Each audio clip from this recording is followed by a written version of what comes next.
এ দেখছেন কলমি শাক।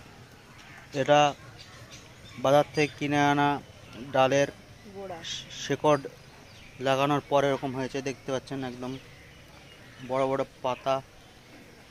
এই বড় বড় পাতা, এগুলো হাইব্রিড কলমি শাকের মতো হয়েছে।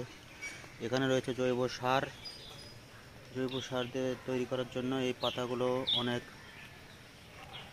পুষ্ট হয়েছে। দেখতে পাচ্ছেন পোকা।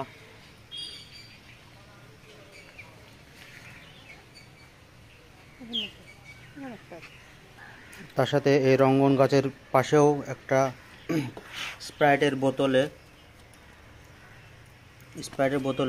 শেকড় সহ জলে ভেজানো রয়েছে, দেখতে পাচ্ছেন। এগুলো রয়েছে কলমির শাক।